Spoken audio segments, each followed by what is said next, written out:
Assalamualaikum warahmatullahi wabarakatuh. Perkenalkan, kami dari kelompok 5 yang beranggotakan saya Dea Ajeng Pradana MPM 211305327 bersama dua orang rekan saya yaitu Ermatitis Hikmah dengan MPM 215305314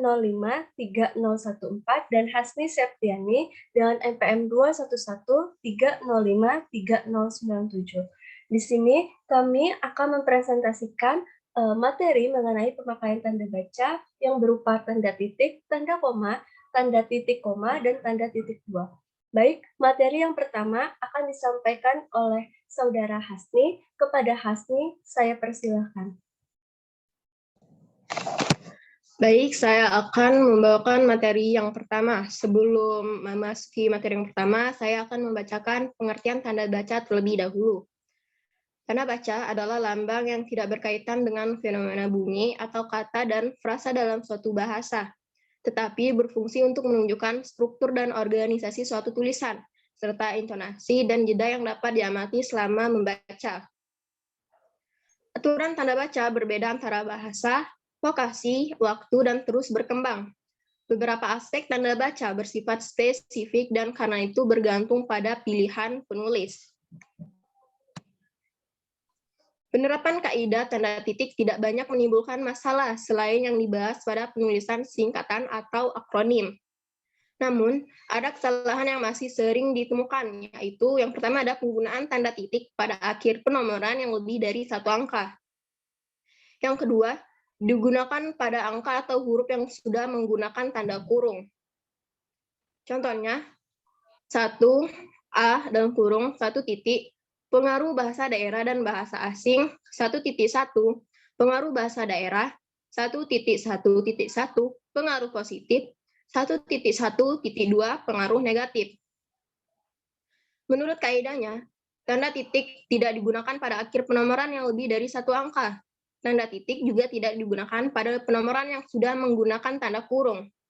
Oleh karena itu, dapat diperbaiki menjadi seperti berikut. Yang pertama, tanda titik dipakai pada akhir kalimat yang bukan pertanyaan atau seruan. Yang kedua, tanda titik dipakai untuk memisahkan bilangan ribuan atau kelipatan yang tidak menunjukkan jumlah. Yang ketiga, tanda titik tidak dipakai pada akhir judul yang merupakan kepala karangan atau kepala ilustrasi, tabel, dan sebagainya. Tanda titik dipakai di antara nama penulis, judul tulisan yang tidak berakhir dengan tanda tanya atau tanda seru, dan tempat terbit dalam daftar pustaka. Contohnya, Mulik, M.L. 2011, Bahasa Indonesia dalam karya tulis ilmiah, Undana Press. Tanda titik dipakai pada akhir judul yang merupakan kepala karangan atau kepala ilustrasi, tabel, dan sebagainya. Contohnya, fluktuasi pertambahan berat badan ternak sapi dapat dilihat pada tabel 3 dalam bab 2 dan grafik 10 dalam bab 5 buku ini. Tanda titik dipakai di belakang, yang pertama alamat pengiriman dan tanggal surat, atau yang kedua nama alamat penerima surat. Contohnya, yang terhormat titik, saudara titik, Nimrod Kase, dalam kurung tanpa titik. Yang kedua, Jalan Soeharto 72, itu tanpa titik. Selanjutnya materi yang kedua yaitu tanda koma akan disampaikan oleh rekan saya yaitu Saudari Ermatitis Nikmah. Kepada Saudari Nikmah dipersilakan untuk menyampaikan materi tersebut. Baik, di sini saya akan menyampaikan materi yang kedua yaitu tanda koma. Tanda koma dipakai di antara unsur-unsur dalam suatu perinci atau pembilangan. Contohnya, saya membutuhkan kayu, batu, semen, dan pasir untuk membangun rumah. Tanda koma dipakai untuk memisahkan anak kalimat dari induk kalimat jika anak kalimat itu mendahului induk kalimat. Contohnya, kalau lapar, saya akan makan. Tanda koma dipakai untuk memisahkan petikan langsung dari bagian lain dalam kalimat. Contohnya, katanya, saya lapar sekali.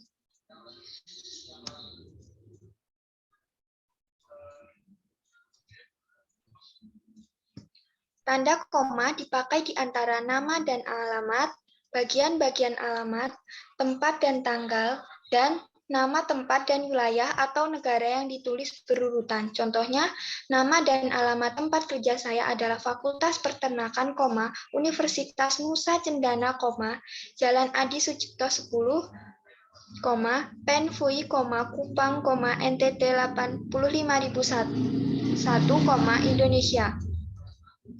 Tanda koma dipakai untuk memisahkan bagian nama yang dibalik susunannya dalam daftar pustaka. Contohnya, Mulik, Martin, 2011, Bahasa Indonesia dalam karya tulis ilmiah, Undana Press. Tanda koma dipakai di antara bagian-bagian dalam catatan kaki. Contohnya, A.K. Malik, kalimat efektif, dalam kurung Kupang, Undana Press, 2011, halaman 19. 3. Tanda titik koma. Tanda titik koma dapat dipakai untuk memisahkan bagian kalimat yang sejenis dan setara. Contohnya, rasa kantuk semakin berat, titik koma, pekerjaan pun belum rampung juga. Tanda titik koma dapat dipakai sebagai pengganti kata penghubung untuk memisahkan yang setara di dalam kalimat majmuk. Contohnya, ayah membaca koran di veranda, ibu sibuk bekerja di dapur, titik koma, adik menghafal nama-nama pahlawan nasional, titik koma, saya sendiri asik menonton acara Kick Andy.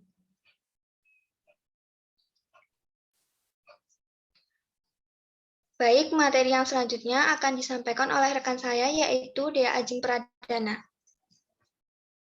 Baik, materi yang selanjutnya yaitu materi tanda titik 2. Tanda titik 2 dapat digunakan pada akhir pernyataan lengkap jika diikuti rangkaian atau pemberian. Ada 3 hal penting yang perlu diperhatikan dalam memahami kaidah itu, yaitu 1. Kata dapat. Kata dapat berarti bahwa pemakaian tanda titik itu tidak harus atau tidak wajib. 2.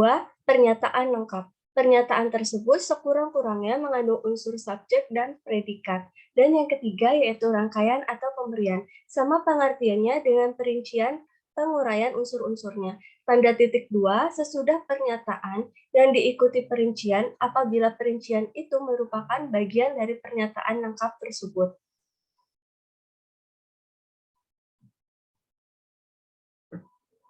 Contoh 1, kegiatan penataran bagi para calon penyuluh bahasa Indonesia merupakan kegiatan yang sangat dinanti-nanti oleh para pegawai di lingkungan badan dan pengembangan bahasa.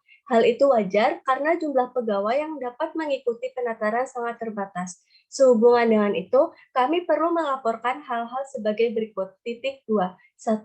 Persiapan. 2. Pelaksanaan. 3. Hambatan. 4. Solusi. 5. Penutup. Kalimat terakhir itu diakhiri tanda titik 2. Pernyataan yang muncul adalah kapan kalimat tersebut akan berhenti. Jawabannya adalah tidak akan berhenti, karena setelah kalimat itu merupakan sub-sub judul baru yang masing-masing diikuti uraian yang terdiri atas sejumlah paragraf. Kesalahan seperti itu sudah lazim dalam penulisan laporan kegiatan di kantor-kantor pemerintah ataupun swasta.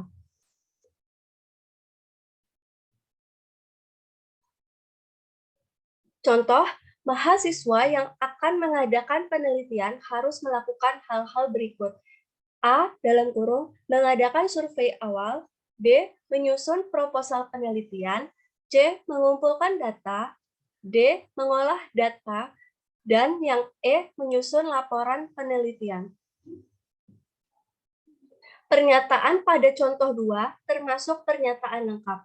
Pernyataan itu terdiri atas subjek yang berupa mahasiswa yang akan mengadakan penelitian, predikat terdapat dalam kalimat harus melakukan, dan objek dalam kalimat hal-hal berikut. Kemudian, pernyataan lengkap tersebut diikuti perincian, yaitu poin A sampai dengan poin E. Yang perlu dicatat di sini adalah bahwa perincian tersebut merupakan bagian pernyataan karena semua unsur perincian itu bukan merupakan kalimat yang dapat berdiri sendiri.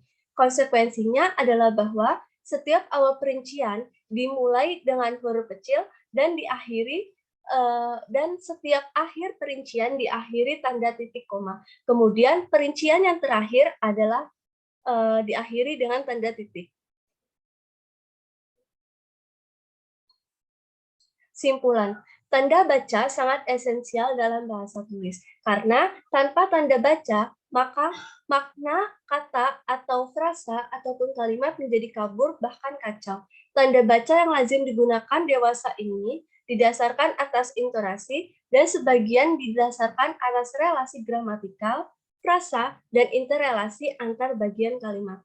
Penggunaan tanda baca yang salah akan mengakibatkan kesalahan yang fatal yang tidak disadari walaupun sebelumnya tidak mengetahuinya. Sarana belajar dan berlatih dengan tekun merupakan jalan keluar bagi permasalahan yang terkadang muncul akibat kesalahan penulisan tanda baca.